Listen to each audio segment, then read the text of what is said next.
Ravi sir, ये जो बहुत इंपॉर्टेंट है, देखिए, ये भारत के लिए तो बहुत बड़ा झटका है ही। ये जो कह गए थे, वो जो अभी कहा राजू जी ने कि दलाल कह जाना, और हम तो कोशिश में थे उसके बाद से ऑपरेशन सिंदूर के बाद से अलग थलग कर दिया। और वो आतंकवादी आतंकी मुल्क है, लेकिन उस बीच में क्या क्या किया था ट्रंप ने? ट्रंप का तो झुकाव वहीं से था ना। तो एक तो इसका जो रोल है यहाँ हमारे लिए, हम इसी पे बात करें, भारत के लिए कितना बड़ा झटका एक ही, और दूसरा जो 10 पॉइंट्स पे और उधर वर्सेस 15 पॉइंट्स, क्या आगे आपको दिखता है कि ये मूर्त रूप दिखता है? क्योंकि इसमें बहुत ऐसी उलझने ही उलझने हैं। जो 10 पॉइंट्स इनके हैं ईरान के, उसमें कई चीजें ऐसी जो किसी भी सूरत में शायद ना मंजूर हो, कि वो 2 मिलियन यूएस डॉलर हर जहाज को गुजरने पर देना, और भी चीजें उन्होंने कि हमारे को युद्ध जो जितना नुकसान उसकी भरपाई करना।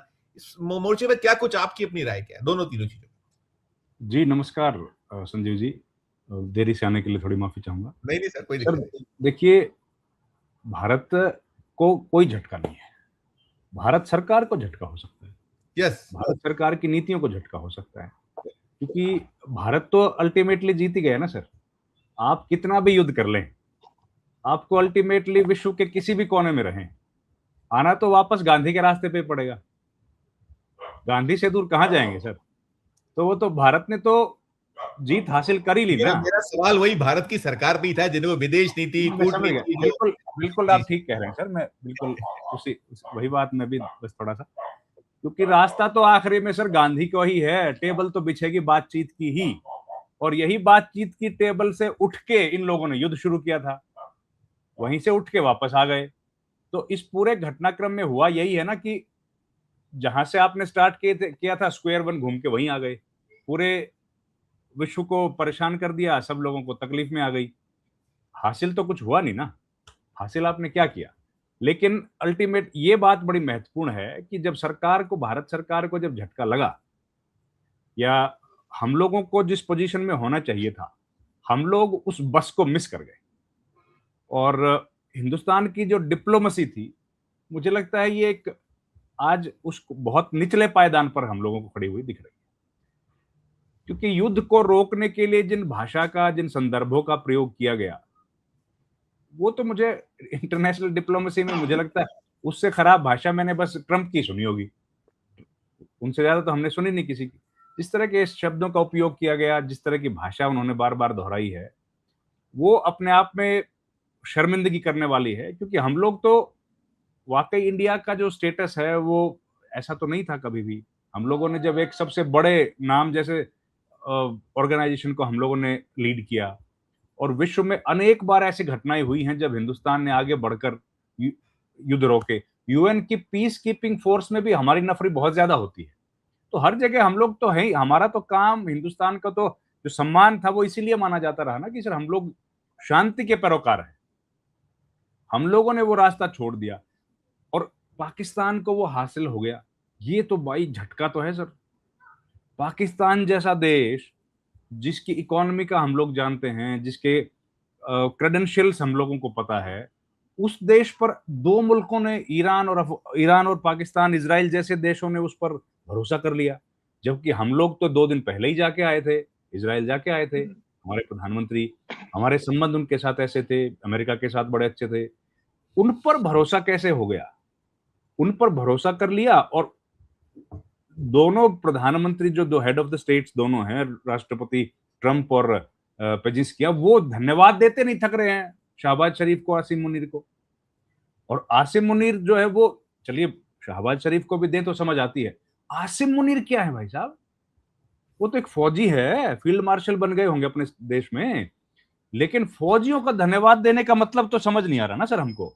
ये थोड़ी सी चिंता की बात है कि अमेरिका इस इलाके में क्या अपनी स्ट्रेटेजी, जो हमारा हिंदुस्तान वाला जो ये जो साउथ एशिया है या ग्लोबल साउथ की हम लोग बात करते थे, क्या हिंदुस्तान को बिल्कुल इग्नोर करने की सोच रहा है क्या अमेरिका? क्योंकि ये बात तो सब जानते हैं कि भाई चीन और पाकिस्तान के गहरे संबंध हैं, और चीन ने जिस तरह के बयान ऑपरेशन सिंदूर के वक्त दिए, वो हम लोगों ने देखा ही था कि भाई हम लोग किसी सोवरेनिटी को अगर कोई खतरा हुआ पाकिस्तान के, तो हम लोग साथ खड़े।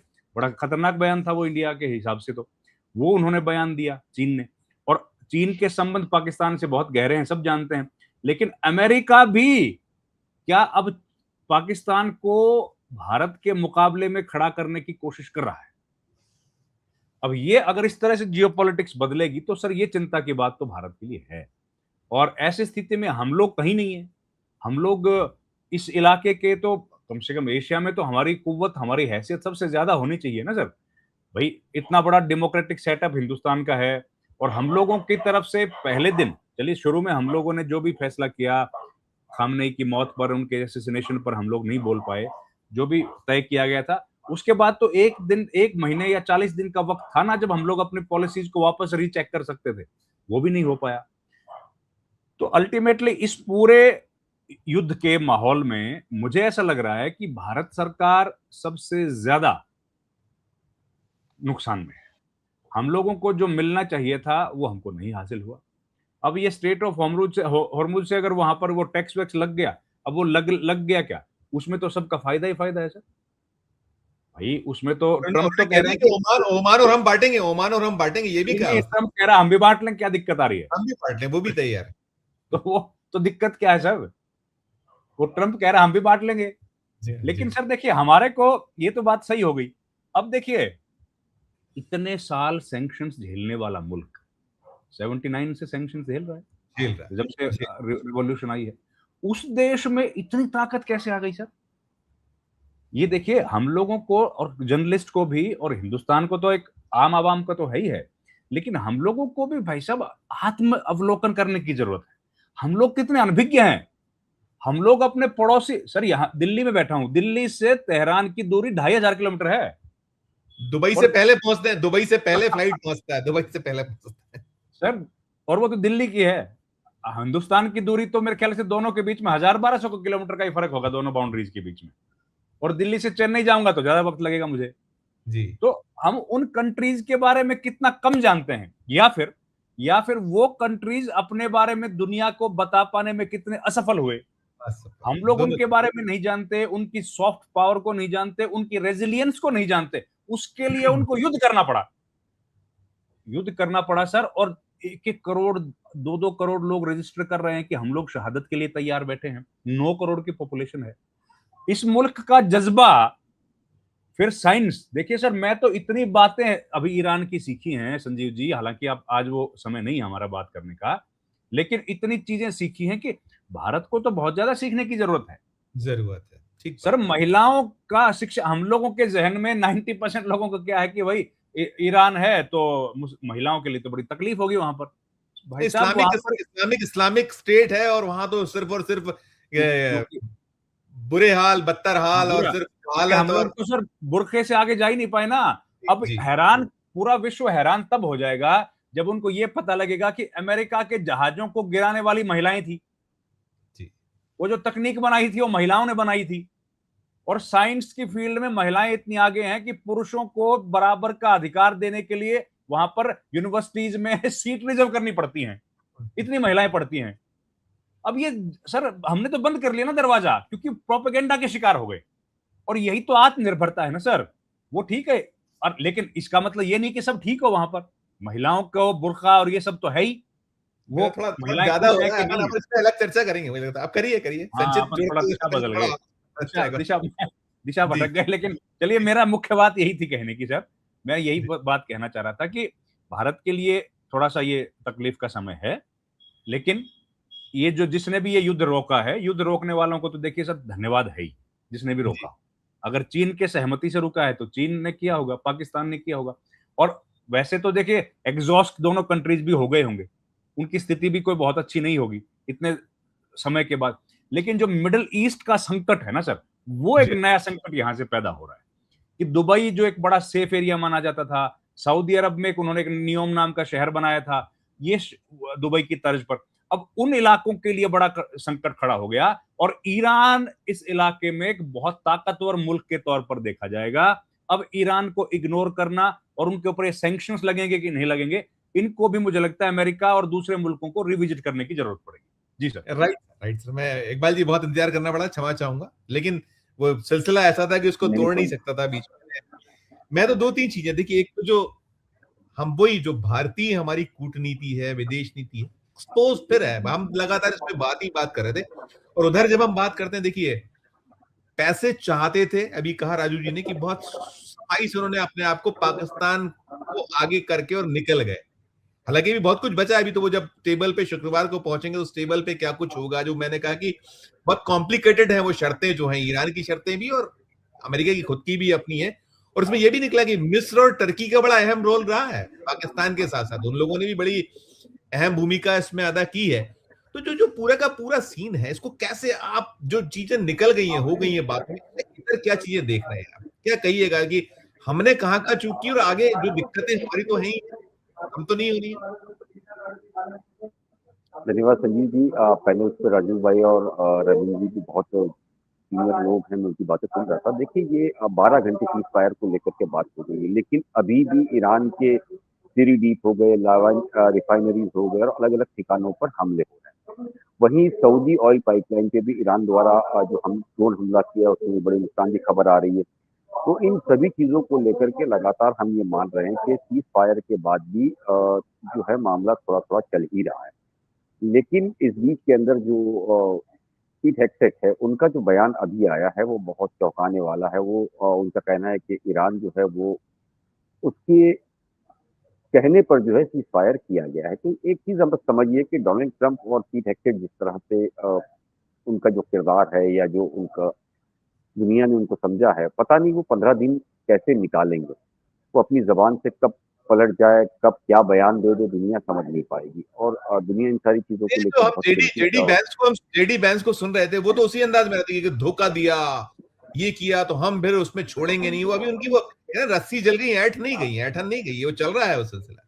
नहीं, वो जेडी वांस की तो ऐसी हालत है कि वो ये भी जान रहे हैं कि जिस तरीके से वहाँ अमेरिकन संसद के अंदर जो सारे संसद लोग बाहर आए हैं, तकरीबन 70 से ज्यादा संसद जो है वो डोनाल्ड ट्रंप के रात वाले फैसले के खिलाफ जो आए थे, तो उनका जो अमेंडमेंट 25 है, जिसमें आर्टिकल 4 है, वो ये दर्शाता है कि अगर उनको लगता है कि उनका राष्ट्रपति जो है वो फिजिकली या मेंटली ठीक नहीं है, वो कोई काम करने के लायक नहीं है, तो एक तो समझौते के तहत उसे कैबिनेट जो है पूरा पावर रखती है। ये भी एक डर जो है डोनाल्ड ट्रंप को था। दूसरा डोनाल्ड ट्रंप के लिए सबसे बड़ी मुसीबत है कि जो मिड टर्म इलेक्शन है उसमें जो पॉपुलरिटी गिरती जा रही है, जिस तरीके से अमेरिका में महंगाई हुई है, ये सारी चीजें भी नजर अमेरिका के अंदर डोनाल्ड ट्रंप से लेकर के सबको आने लगी।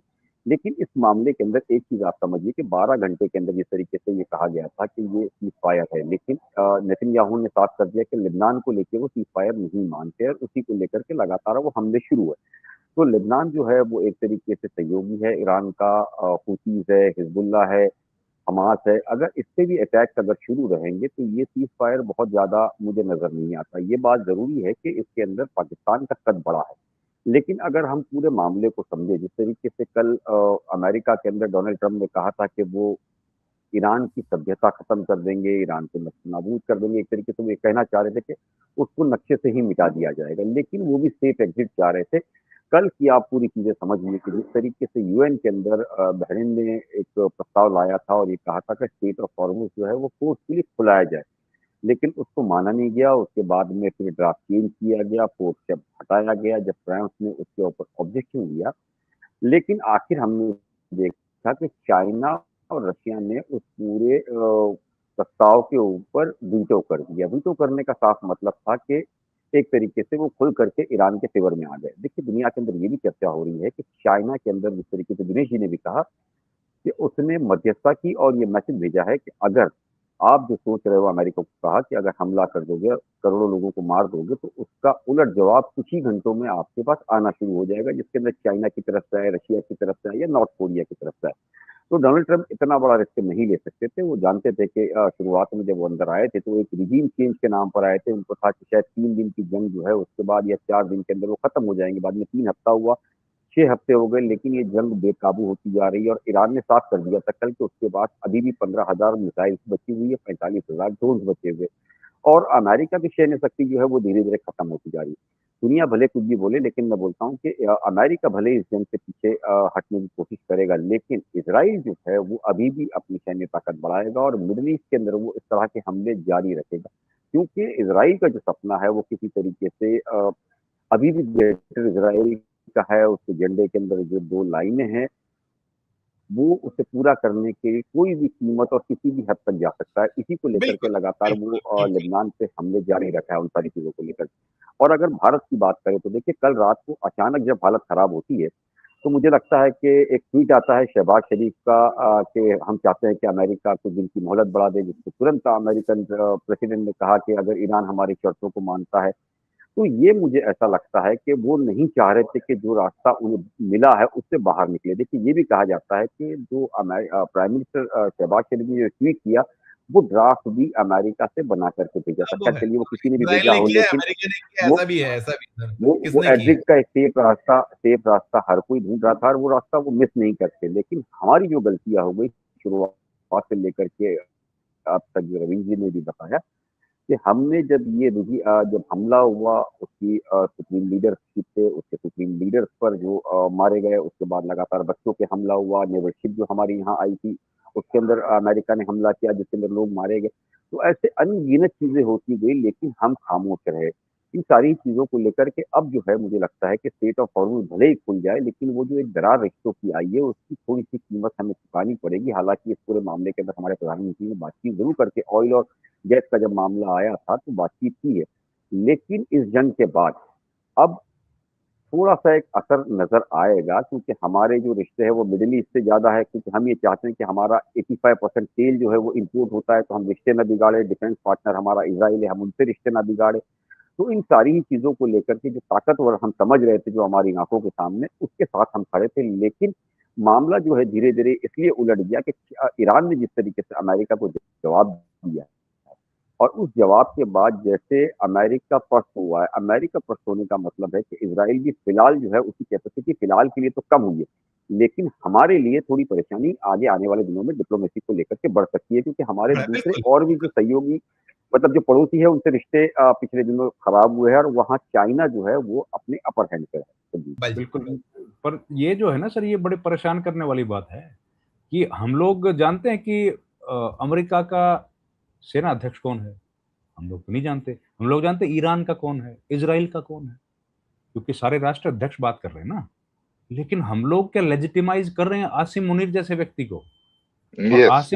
आसिम मुनीर जो है वो ठीक है, सब जानते हैं कि भाई सेना चलाती है वहां सरकार, लेकिन सेना चलाती है लेकिन तो भी मुखौटों के तौर पर तो आपको प्रधानमंत्री बनाना ही पड़ता है ना। और सब सरकारें तो उसी से बात करती हैं। लेकिन ये सीधे तौर पर आसिम मुनीर को इतना बड़ा कद देना, इतना बड़ा चीन के सेनापति को तो कभी नहीं कहा आपने। आपने रशिया के सेनापति का तो नाम कभी नहीं लिया, आपने किसी भी कंट्री का नहीं लिया। उनके राष्ट्रीय अध्यक्षों से बात करते हो, केवल एक ही ऐसा व्यक्ति पूरे देश में है जिसका नाम लेके आप ये कह रहे हो। ये this is not right thing. ये आप उसको लेजिटिमाइज कर रहे हो। और पूरे जो आतंक की भी तो जननी पाकिस्तानी फौज ही है। जी जी। आप उसको क्या कह रहे हो? ये आतंक जो फैल रहा कौन करा रहा है? एनीवेज, तो ये थोड़ा सा ये गड़बड़ है सर, उसका इस तरीके से भाव देना वो परेशान करने वाला है। देखिए ये जो आज घटना हुई है ना, जो डेरेक ओब्रायन ने बाहर आके बोली, और उसके बाद जिस तरह का घटिया बेशर्मी से भरा हुआ ट्वीट किया है इलेक्शन कमीशन ऑफ इंडिया ने, यस यस। ये हिंदुस्तान की राजनीति का सबसे काला अध्याय है। और उसके बाद अभी तक उस ट्वीट को डिलीट नहीं किया। हाँ हाँ, बताओ। बहुत निर्लजता की पराकाष्ठा है रात। निर्लजता की पराकाष्ठा है ये। आज तक इलेक्शन कमीशन से मिलने, उनके साथ सहमति असहमति करके लौटने वाले हर पॉलिटिकल पार्टी के लोग हैं। ये पहले आदमी है क्या इलेक्शन कमिश्नर जिनसे कोई मिलने के लिए आया है? लेकिन ये रवैया, ये तरीका बात करने का कि आप सांसदों को, ये डेमोक्रेटिक सेटअप में इन्हीं सांसदों की वजह से चुनकर आते हैं सीईसी। यस। इन्हीं के लीडर जो है ना, इन्हीं के लीडर होते हैं प्रधानमंत्री, इन्हीं के लीडर होते हैं नेता प्रतिपक्ष जो के, और मंत्री जो आपको चुन के भेजते हैं। और उस पर इस तरह का टिप्पणी, इस तरह का व्यवहार, इतना ज्यादा पार्टीजन। देखिए सर, हमारी जो इलेक्शन कमीशन था, आज उसका शर्म सिर से झुक गया। और उसके बाद डेरेक ओब्रायन ने जो बातें कही, उन बातों का काउंटर करने के लिए भी चुनाव आयोग ने कोई प्रेस विज्ञप्ति तक जारी नहीं की। ये बहुत शर्मनाक है। अब इलेक्शन एक बात बताइए, अब इस इलेक्शन में किसी को भरोसा रह गया है? बिल्कुल बिल्कुल। इस चुनाव में किसी को भरोसा रह गया सर? बिल्कुल बिल्कुल बिल्कुल। जब इलेक्शन तो हो रहा है, ठीक है, होने दो। वो तो सर तृणमूल कांग्रेस के लोग हैं, तृणमूल कांग्रेस के नेता ऐसी हैं लड़ने वाली, वो लड़ रहे हैं। लेकिन नतीजा किसको नहीं पता इस चुनाव का? बिल्कुल, बिल्कुल, आप बिल्कुल। बताइए 90 ना लाख कि क्या है, शायद 90 लाख वो वोटर वंचित होने वाले हैं। अरे सर, बात 90 बात लाख वोटर वंचित हो गए, सारे अफसर अपने हिसाब से उन्होंने बदल दिए और उनकी जो शिकायतें हैं कोई सुन नहीं रहा है, कितने करोड़ों रुपए पकड़े जा रहे हैं वहां से। ये पूरा इलेक्शन में दिख क्या रहा है सर, आप बताइए ना, इस इलेक्शन बिल्कुल, में क्या बचा है? और ठीक औपचारिकताएं बची हैं वो पूरी हो रही हैं बस। ठीक आप बात। किसी इकबाल की सर सुनवाई नहीं हो रही, बिल्कुल, इकबाल औपचारिकताएं सर हो क्या जाएंगी। जी, जी, जी, एक अंतिम नोट पर छोटा-सा एक बिल्कुल 1 आध 2 लाइन की टिप्पणी है। सर ये तो देखो मिठाई उसी के लिए गया है 90 लाख 1 करोड़ तो मतलब ये नॉर्मल चीज़ है मतलब वो मुझे लगता है कि जो कर रहे हैं ईमानदारी से काम कर रहे हैं। आज की हमारी तरह काम नहीं कर रहे हैं कि ईरान पे बात करते-करते आसाम या कलकत्ता की बात करें। वो ईमानदारी से जितना काम दिया है उसको पूरी तरीके से निभा रहे हैं, चाहे वो बिहार हो, महाराष्ट्र हो, जितना भी आप देख लीजिए तो इससे शिकायत नहीं होनी चाहिए। तो हम और आप जो है वो लगातार उस पर नाराज़गी व्यक्त कर रहे हैं, बिल्कुल। लेकिन आप उनसे पूछिए जिन्होंने उन्हें बिठाया है और जिस काम के लिए बिठाया, उसमें कोई कमी है तो बताइए आप। नहीं, मुझे ठीक कहीं बात कर रहे उसमें तो हैं। कमी मुझे नज़र तो नहीं आ रही। इसी पे कि दुनिया अभी चिंतित है। दुनिया चिंतित है जो भी हम वॉर की बात करते कि ये जो अभी केवल हम टेम्पररी सीज 15 दिन 14 दिन का एक सीज फायर है और उसके बाद क्या होगा उस पे सबकी निगाह नजर है लेकिन हमारा मुल्क अलग दिशा में है बस वो पैनी नजर रख रहे हैं जी जी जी रविंद्र एक लाइन बस मैं ये कह रहा था सर कि कल परसों ना 12 तारीख को 2 दिन बाद ये खामेनेई साहब का 40वां दिन पूरा हो रहा है आज हो शायद। रहा है आज 40वां आज है 40वां आज है अच्छा, 40वां तो शायद आज 12 तारीख को वहां पर शोक प्रस्ताव करेंगे हाँ दिल्ली में जो इनकी वो है एम्बेसी में, है ना? तो जी वो एक जो आप कह रहे थे ना कि भारत के पास क्या मौका है कोर्स करेक्शन का, वो मौका है। उस दिन भारत सरकार का कोई रिप्रेजेंटेटिव उस शोक सभा में जाएगा कि नहीं जाएगा, और जी जाएगा तो क्या बोला, क्योंकि अब तो युद्ध भी खत्म हो गया है, अब तो अग्रेशन और अग्रेसर का मसला भी खत्म हो गया, अब तो एक जी व्यक्ति राष्ट्र अध्यक्ष की मौत का मामला हो गया ना। अब किस तरह से सरकार उस पर रिएक्ट करेगी वो भी देखना महत्वपूर्ण है।